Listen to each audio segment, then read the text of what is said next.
What I'd like to talk about is really the biggest problems in the world. I'm not going to talk about the skeptical environmentalist. Probably that's also a good choice. But I am going to talk about what are the big problems in the world. And I must say, before I go on, I should ask every one of you to try to get out pen and paper, because I'm actually going to ask you to help me to look at how we do that. So get out your pen and paper. Bottom line is, there is a lot of problems out there in the world. I'm just going to list some of them. There are 800 million people starving. There's 1 billion people without clean drinking water. 2 billion people without sanitation. There are several million people dying of HIV/AIDS. The list goes on and on. There's billions of people who will be severely affected by climate change, so on. There are many, many problems out there.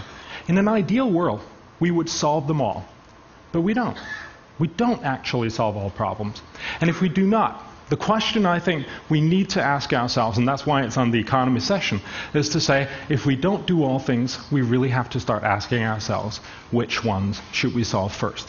And that's the question I would like to ask you. If we had, say, $50 billion over the next 4 years to spend to do good in this world, where should we spend it? We identified 10 of the biggest challenges in the world. I'll just briefly read them: climate change, communicable diseases, conflicts, education, financial instability, governance and corruption, malnutrition and hunger, population migration, sanitation, water, and subsidies and trade barriers.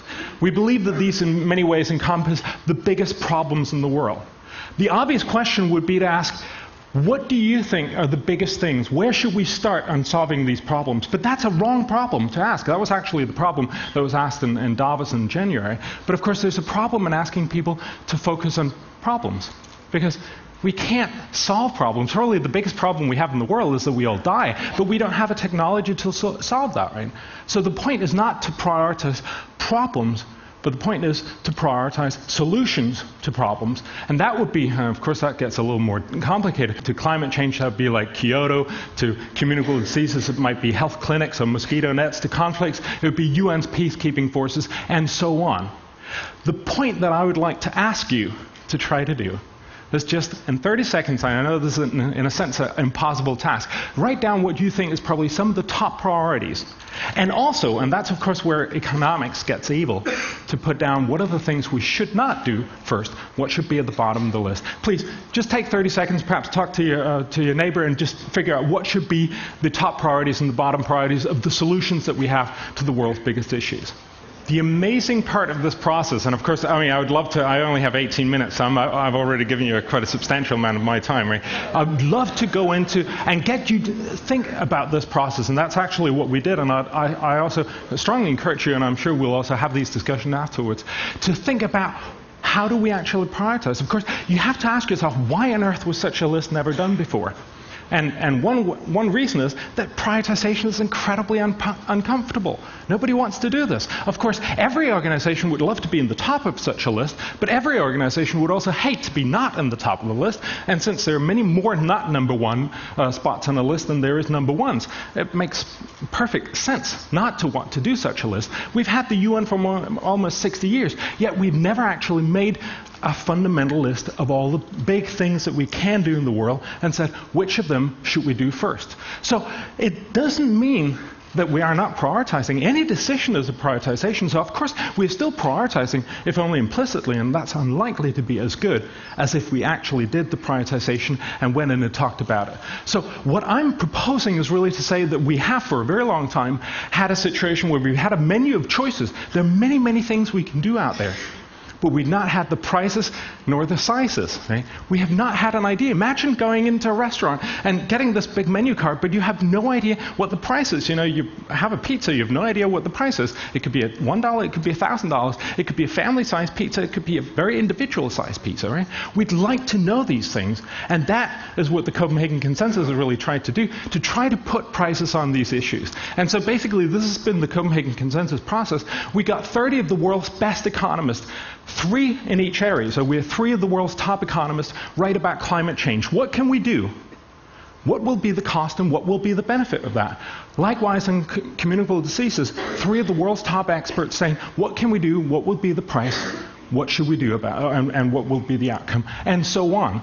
Then we had some of the world's top economists, 8 of the world's top economists, including 3 Nobel laureates, meet in Copenhagen in May 2004. We called them the Dream Team. The Cambridge University Press decided to call them the Real Madrid of economics. That works very well in Europe, but it doesn't really work over here.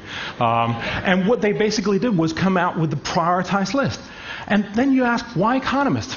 And of course, I'm very happy you asked that question, because that's a very good question. The point is, of course, if you want to know about malaria, you ask a malaria expert. If you want to know about climate, you ask a climatologist. But if you want to know which of the 2 you should deal with first, you can't ask either of them, because that's not what they do. That is what economists do. They prioritize. They make that, in some ways, disgusting task of saying, which one should we do first and which one should we do afterwards?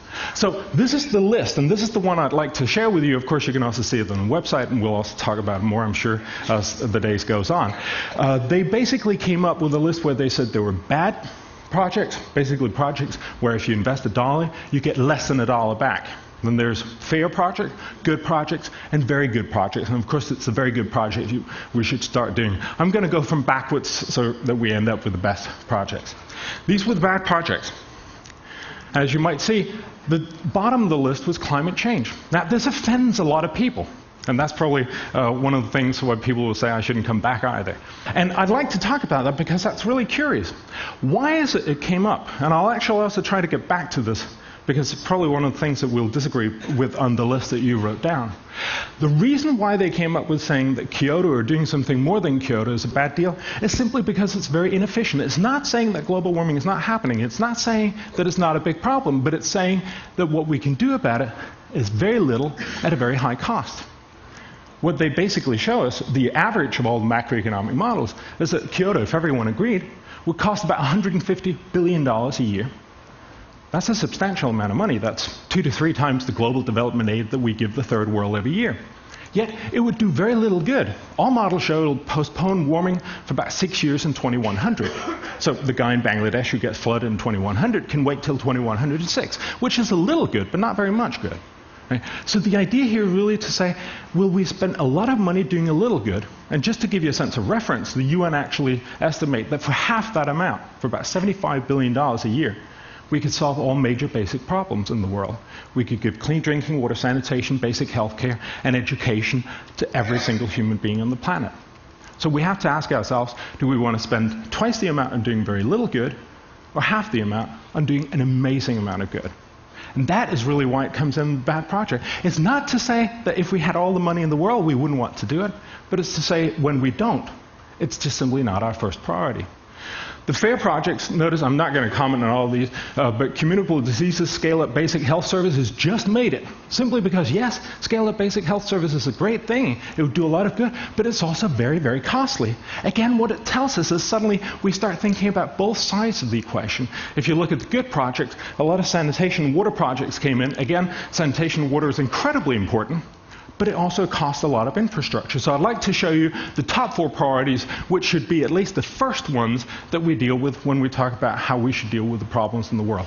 The 4th best problem is malaria, dealing with malaria. The incidence of malaria is about a couple of billion people get affected with malaria every year. It might even cost up towards a percentage point of GDP every year for affected nations.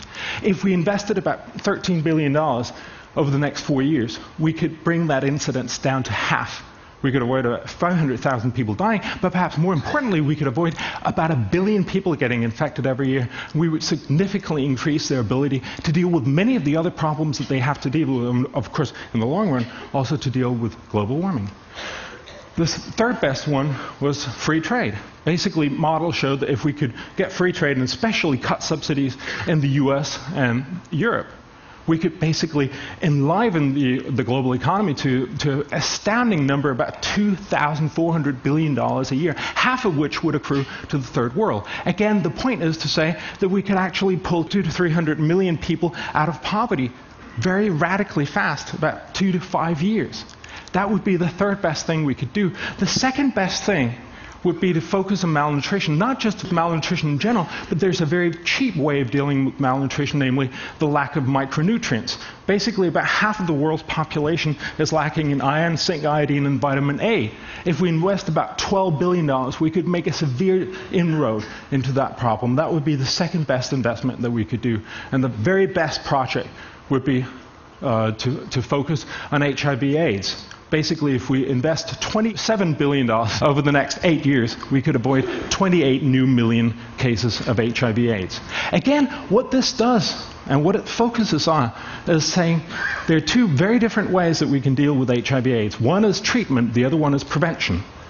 And again, in an ideal world, we would do both.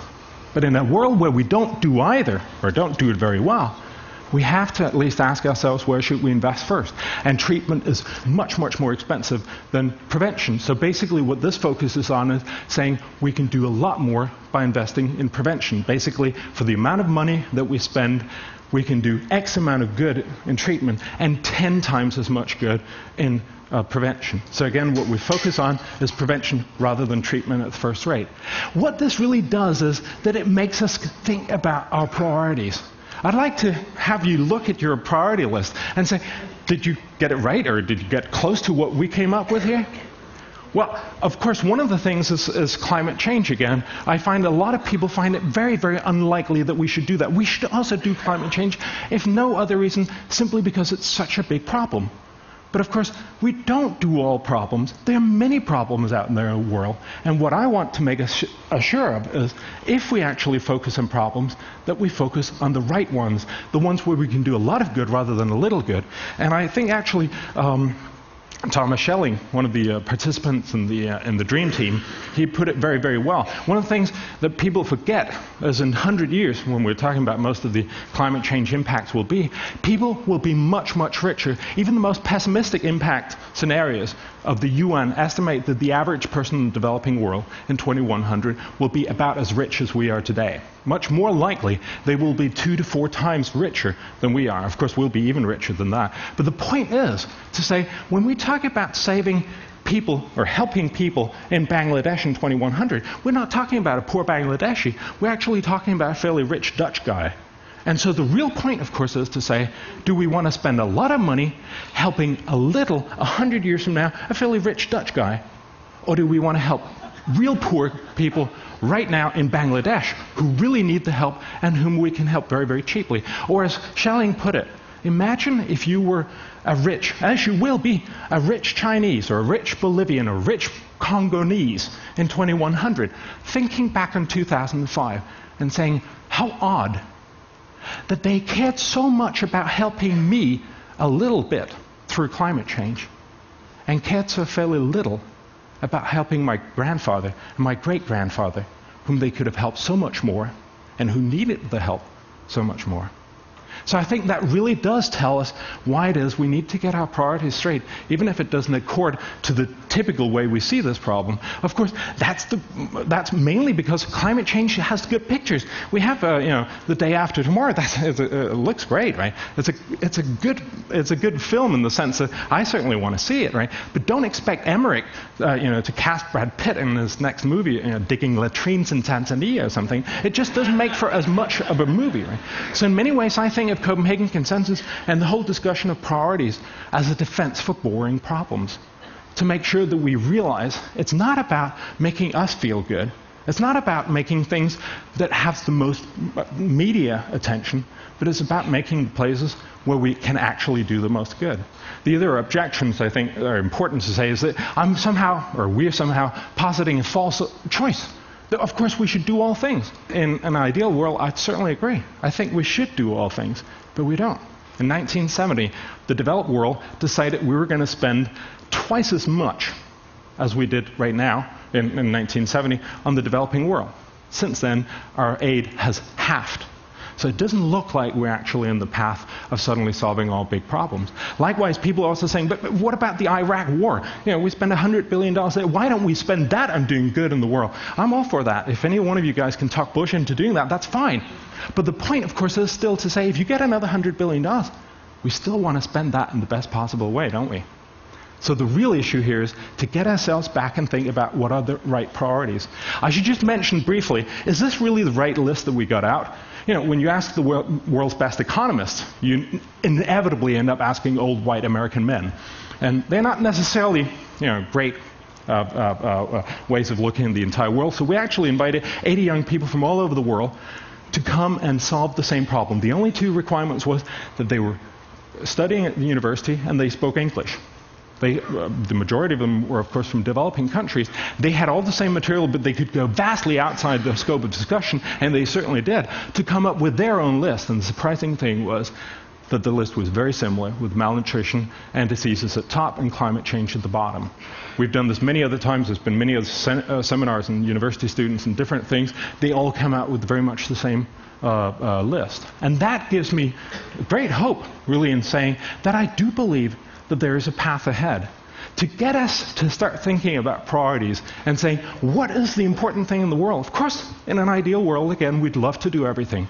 But if we don't do it, then we can start thinking about where should we start. I see the Copenhagen Consensus as a process. We did it in 2004. We hope to assemble many more people, getting much better information for 2008, 2012, map out the right path for the world. But also to start thinking about political triage. To start thinking about saying, let's do not the things where we can do very little at a very high cost, not the things that we don't know how to do, but let's do the great things where we can do an enormous amount of good at very low cost right now. At the end of the day, you can disagree with the discussion of how we actually prioritize these, but we have to be honest and frank about saying, if there are some things we do, there are other things we don't do. If we worry too much about some things, we end up under-worrying about other things. So I hope this will help us make better priorities and think about how we better work for the world. Thank you.